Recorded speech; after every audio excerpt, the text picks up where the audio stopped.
اعوذ باللہ من الشیطان الرجیم، بسم اللہ الرحمن الرحیم۔ ڈاکٹر اسرار احمد کی تفسیر بیان القرآن، سورہ البقرہ کا 8واں رکوع۔ اس رکوع میں واضح کیا گیا ہے کہ نجات کا دار و مدار محض کسی خاص گروہ سے وابستگی پر نہیں بلکہ ایمان اور عمل صالح پر ہے، بشرطے کہ انسان اپنے زمانے کے رسول کی پیروی کرے۔ ڈاکٹر صاحب بنی اسرائیل کے میثاق اور ان کی عہد شکنی کا تذکرہ کرتے ہوئے بتاتے ہیں کہ کس طرح احکام الہی میں ہیلے بہانے تلاش کرنا دلوں کی سختی کا باعث بنتا ہے۔ اسی ضمن میں گائے کے ذبح کرنے کا واقعہ تفصیل سے بیان ہوا ہے، جو ان کی مادی پرستی اور نافرمانی کی نفسیات کو ظاہر کرتا ہے۔ آخر میں یہ تنبیہ کی گئی ہے کہ معجزات دیکھنے کے باوجود حق سے روگردانی انسان کو پتھروں سے بھی زیادہ سخت بنا دیتی ہے۔ اس درس کا مقصد مسلمانوں کو سابقہ امتوں کی غلطیوں سے بچانے اور خوف خدا پیدا کرنے کی ترغیب دیتا ہے۔ اس کو ہم نے ایک پوڈ کاسٹ کی شکل دی ہے کیونکہ یہ سٹائل جو ہے آج کل پاپولر ہے اور لوگ جو ہیں اس کو محبت سے سنتے ہیں۔ تو آئیے سنتے ہیں سورہ بقرہ کے رکوع 8 سے ماخوذ ایک پوڈ کاسٹ جو انشاءاللہ آپ کو پسند آئے گا۔ اچھا، ذرا تصور کریں، فرض کریں کہ آپ کسی کے ساتھ کوئی معاہدہ کرتے ہیں۔ ٹھیک ہے۔ اور اس معاہدے میں ایک انتہائی باریک سی تکنیکی خامی ہے، یعنی ایک لیگل لوپ ہول موجود ہے۔ جی بالکل، ایسا اکثر ہوتا ہے کانٹریکٹس میں۔ ہاں، تو اب آپ کیا کرتے ہیں کہ اس خامی کا فائدہ اٹھا کر کروڑوں روپے کما لیتے ہیں، جبکہ جو دوسرا شخص ہے وہ بالکل برباد ہو جاتا ہے، لیکن عدالت میں آپ مکمل طور پر بے گناہ ثابت ہوتے ہیں۔ ظاہر ہے، کیونکہ آپ نے بظاہر تو قانون توڑا ہی نہیں۔ بالکل۔ تو اب سوال یہ پیدا ہوتا ہے کہ کیا آپ ایک ذہین انسان ہیں یا ایک مجرم؟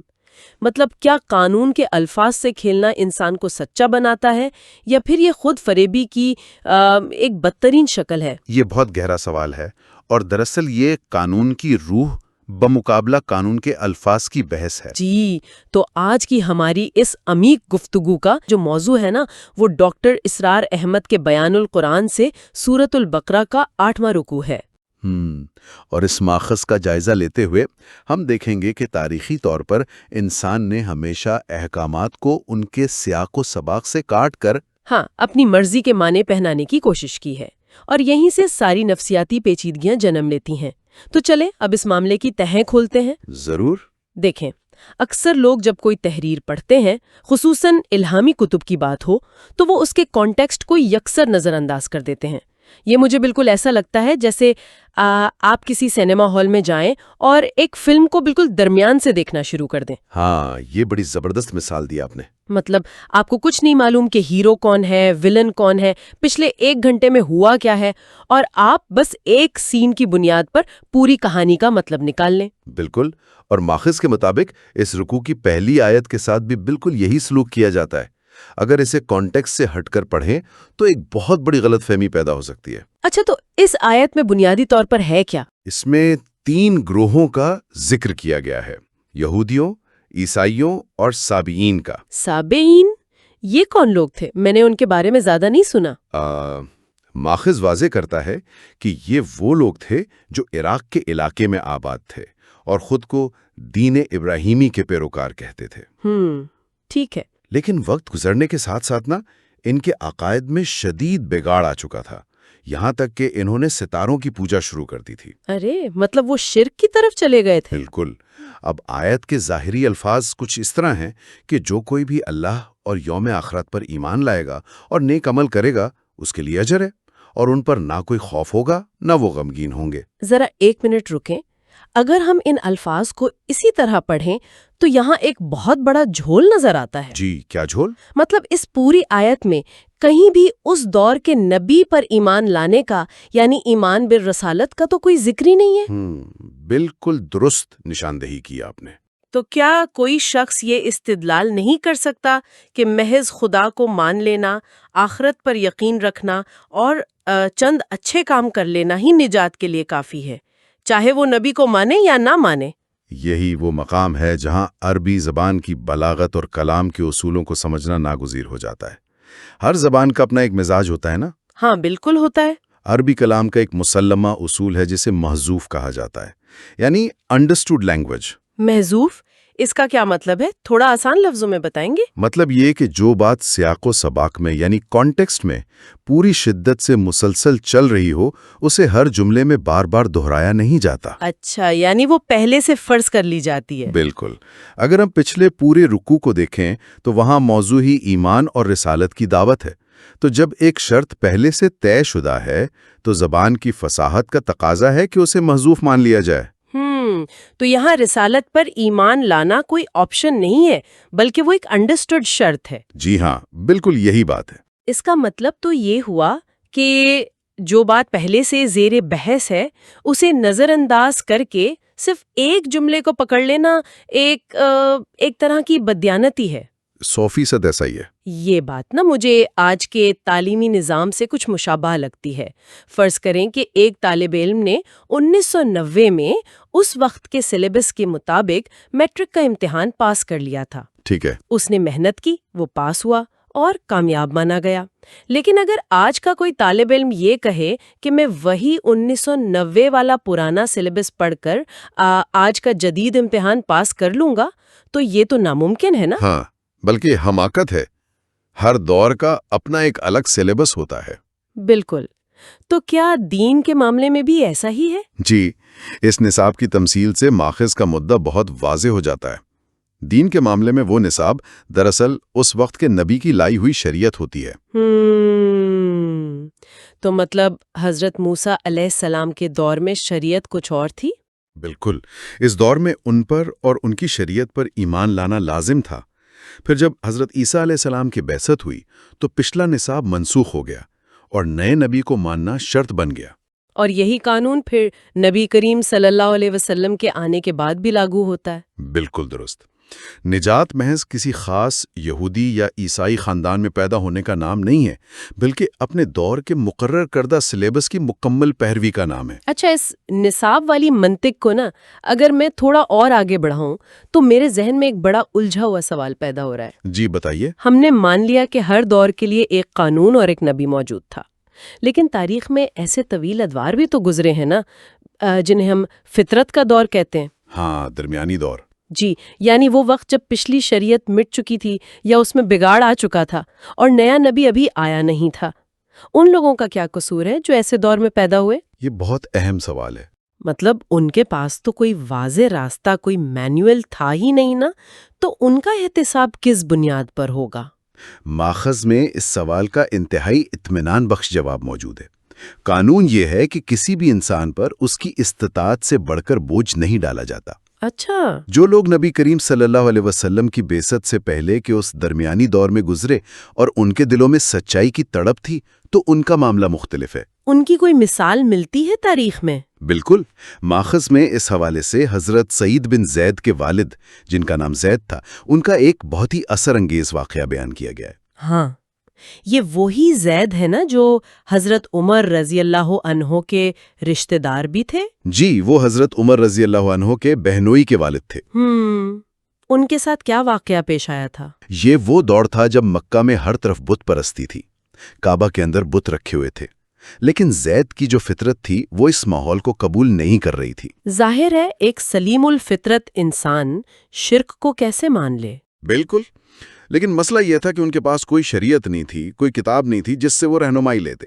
تو پھر وہ کیا کرتے تھے؟ وہ بس کعبے کا پردہ پکڑتے تھے اور زارو قطار رو کر کہتے تھے کہ اے اللہ، میں تیرے علاوہ کسی کی بندگی نہیں کرنا چاہتا، لیکن میں کیا کروں، مجھے طریقہ نہیں معلوم کہ تیری عبادت کیسے کروں۔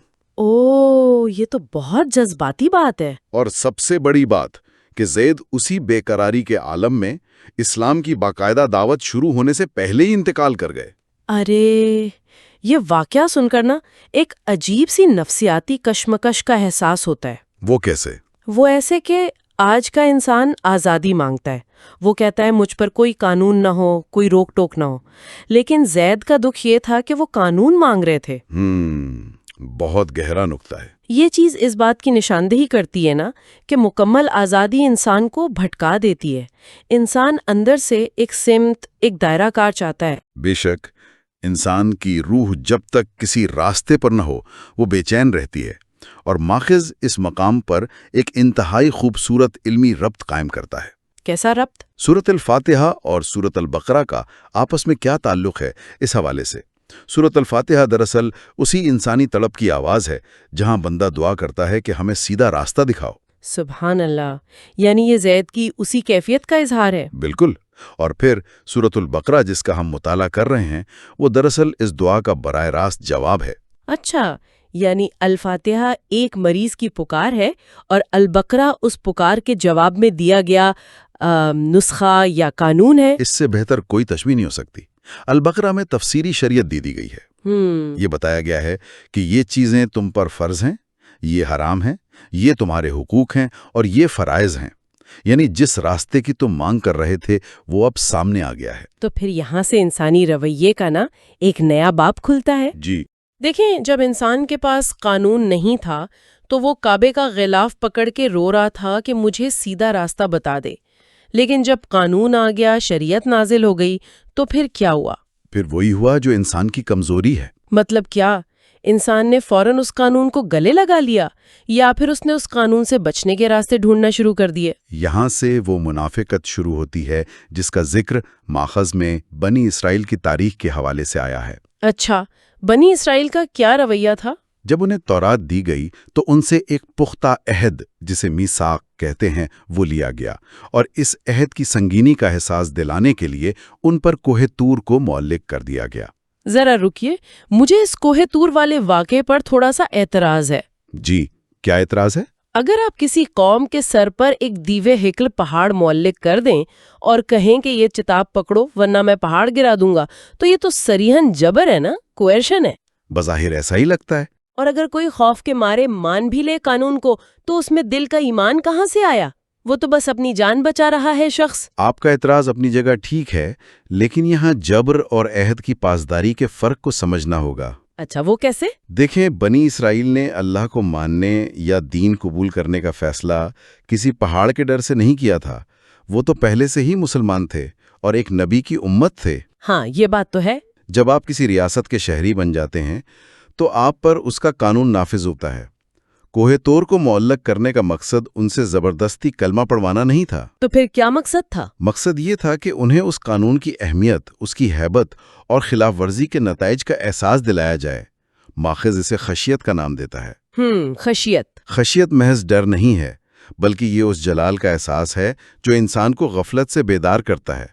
انہیں یاد دلایا گیا کہ یہ قانون کوئی کھیل تماشا نہیں ہے کہ جب چاہا مانا، جب چاہا چھوڑ دیا. اچھا، اس وضاحت سے بات کافی حد تک سمجھ میں آتی ہے. ویسے قانون نافذ کرنے والے ادارے بھی تو ایک حد تک خوف اور ہیبت کا استعمال کرتے ہیں نا، تاکہ معاشرے میں قانون کی پاسداری ہو. بالکل، قانون کا ڈر ہونا ضروری ہے. لیکن تاریخ ہمیں یہ بتاتی ہے کہ اس قدر جلال اور ہیبت دیکھنے کے باوجود بھی انہوں نے اس عہد کو بار بار توڑا، اور بڑی ڈھٹائی سے توڑا. اور مجھے نا قانون توڑنے کے ان کے طریقے بڑے دلچسپ لگتے ہیں، خاص طور پر وہ واقعہ جو ہفتے کے دن یعنی سبت کے حوالے سے ماخذ میں بیان ہوا ہے. سبت کا واقعہ یہ انسانی نفسیات اور لیگل لوپ ہولز کے استعمال کی کلاسک مثال ہے. ہاں، تو ذرا بتائیں نا کہ اصل میں قانون تھا کیا اس دن کے لیے؟ قانون یہ تھا کہ ہفتے کا دن مکمل طور پر عبادت کے لیے مختص ہوگا، اور اس دن مچھلیاں پکڑنے سمیت کسی بھی قسم کا دنیاوی کاروبار وہ سختی سے منع تھا. ٹھیک ہے. لیکن ہوا یہ کہ ان کے ایک قبیلے نے جب دیکھا کہ ہفتے کے دن ہی مچھلیاں کثرت سے سطح آب پر آتی ہیں تو ان کی لالچ جاگ اٹھی. ہاں، تو انہوں نے کیا کیا؟ کیا انہوں نے کھلم کھلا قانون توڑا اور کشتیاں لے کر سمندر میں اتر گئے؟ نہیں، انہوں نے سیدھی بغاوت نہیں کی. انہوں نے اپنے ذہن کا استعمال کیا اور ایک ہیلا تراشا. ہیلا؟ کیسا ہیلا؟ انہوں نے سمندر کے کنارے نالیاں اور حوض بنا لیے. اب ہفتے کے دن جب مچھلیاں پانی کے بہاؤ کے ساتھ ان حوضوں میں آتیں تو وہ آگے سے راستہ بند کر دیتے. اچھا، مطلب مچھلیاں وہاں پھنس گئیں؟ جی، مچھلیاں وہاں قید ہو جاتی اور پھر اتوار کی صبح جا کر وہ بڑے اطمینان سے ان مچھلیوں کو پکڑ لیتے. کمال ہے. ان کا استدلال یہ تھا کہ بھئی ہم نے تو ہفتے کے دن کوئی مچھلی پکڑی نہیں، ہم تو اتوار کو پکڑ رہے ہیں، لہٰذا ہم نے قانون نہیں توڑا۔ یہیں سے مجھے انسان کی اس دوگلی نفسیات پر، کوگنیٹو ڈسوننس پر بڑی حیرت ہوتی ہے۔ کس لحاظ سے؟ دیکھیں، ایک طرف آپ قانون توڑ رہے ہیں اور دوسری طرف آپ یہ تسلیم کرنے کو بھی تیار نہیں کہ آپ مجرم ہیں۔ انسان ایسا کیوں کرتا ہے؟ یہ بہت عام رویہ ہے۔ مطلب اگر اسے مچھلیاں ہی چاہیے تھیں تو وہ سیدھا انکار کر دیتا کہ بھائی ہم یہ قانون نہیں مانتے۔ یہ ہیلا بازی، یہ چالاکی، اپنے ضمیر کو دھوکہ دینے کی کیا ضرورت تھی؟ اس کی بنیادی وجہ انسان کی یہ خواہش ہے کہ وہ مادی فوائد بھی سمیٹ لے اور اپنے معاشرتی یا مذہبی رتبے پر بھی کوئی آنچ نہ آنے دے۔ گڈ بوائے بھی بنا رہے ہیں۔ بالکل۔ سیدھی بغاوت کرنے سے انسان قانون کی نظر میں مجرم اور معاشرے میں باغی کہلاتا ہے، لیکن ہیلا بازی کر کے وہ خود کو تسلی دیتا ہے کہ میں تو بہت پرہیزگار ہوں، میں نے قانون کی ہر شک کا احترام کیا ہے۔ لیکن حقیقت میں وہ قانون بنانے والے کا مذاق اڑا رہا ہوتا ہے۔ جی، در حقیقت یہ خدا کی عقل و شعور کی توہین ہے، اور چونکہ یہ جرم کھلی بغاوت سے بھی زیادہ سنگین تھا، اس لیے اس کی سزا بھی اتنی ہی خوفناک ملی انہیں۔ وہ کیا سزا تھی؟ ماخذ واضح کرتا ہے کہ ان کی شکلیں مسخ کر دی گئیں اور انہیں بندروں میں تبدیل کر دیا گیا۔ بندر ہی کیوں؟ میں سوچ رہی تھی کہ کیا اس میں بھی کوئی علامتی، کوئی سمبولک پیغام چھپا ہے؟ 100%۔ آپ دیکھیں، بندر ظاہری شکل و صورت میں انسان سے مشابہ ہوتا ہے، لیکن اس کے پاس انسان جیسی عقل اور ضمیر تو نہیں ہوتا نا۔ ہاں، وہ صرف نقل اتارتا ہے۔ بالکل، چونکہ ان لوگوں نے اپنی اعلیٰ انسانی عقل کو اور شعور کو قانون کی پابندی کے بجائے قانون کو دھوکہ دینے کے لیے استعمال کیا۔ تو قدرت نے ان سے وہ انسانی شرف اور عقل چھین لی۔ جی، اور انہیں اسی جانور کی سطح پر گرا دیا جس کی وہ نقالی کر رہے تھے۔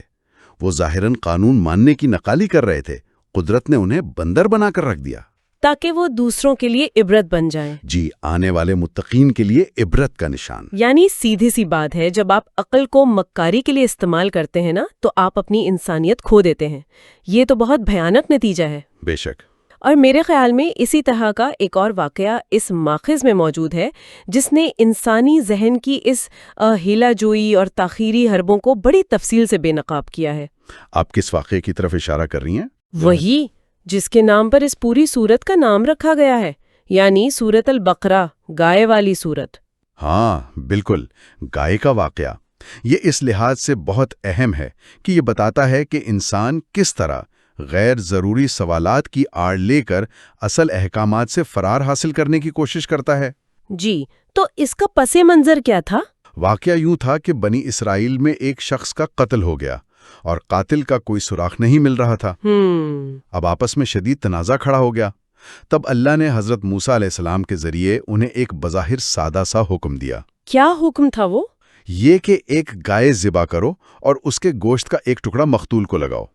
ماخذ میں بتایا گیا ہے کہ یہ دراصل حیات بعد الموت کا ایک معجزہ دکھانا مقصود تھا۔ یعنی مردہ زندہ ہو جائے گا؟ جی، کہ وہ مردہ جی اٹھے گا اور خود قاتل کا نام بتا دے گا۔ لیکن ایک بات بتائیں، قتل کا سراغ لگانے کے لیے گائے ہی کیوں ذبح کرنی تھی؟ کوئی اور جانور، بکری یا اونٹ کیوں نہیں؟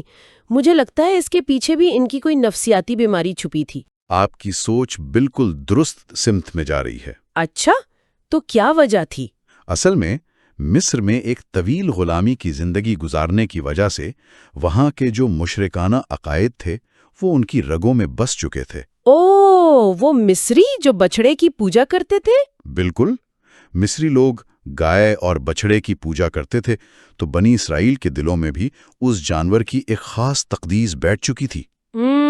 تو یہ ایک ٹیسٹ تھا۔ جی، انہیں گائے ذبح کرنے کا حکم دے کر دراصل ان کے اندر بیٹھے ہوئے اس بت کو توڑنے کا تقاضا کیا گیا تھا۔ تو یہ صرف ایک جانور کی قربانی کا مسئلہ نہیں تھا، یہ ان کے نظریاتی امتحان کا مسئلہ تھا۔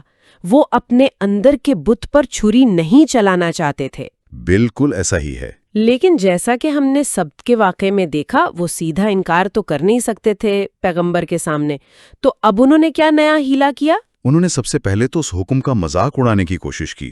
مذاق؟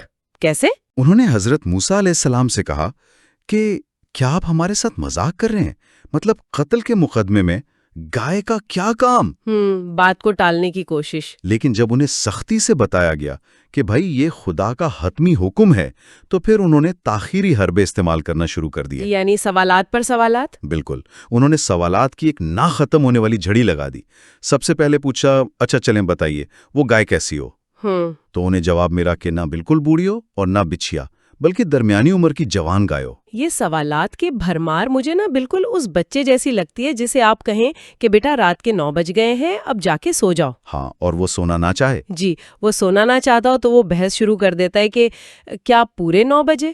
میرے کمرے کی بتی بند کرنی ہے یا آن رکھنی ہے؟ میں کون سے رنگ کا کمبل لوں؟ بالکل فٹ بیٹھتی ہے یہ مثال۔ مقاصد کو بھول کر اس طرح کی غیر ضروری جزیات میں الجھ جانا، جسے ہم پیرالیسس بائی انالیسس کہتے ہیں، یہ دراصل اس عمل کو ٹالنے کا ایک نفسیاتی حربہ ہوتا ہے۔ جی، یہ انسانی رویے کی بالکل درست عکاسی ہے، اور آپ دیکھیں کہ ان کے ہر غیر ضروری سوال پر حکم سخت سے سختتر ہوتا چلا گیا۔ پھر کیا پوچھا انہوں نے؟ پھر انہوں نے پوچھا اس کا رنگ کیسا ہو۔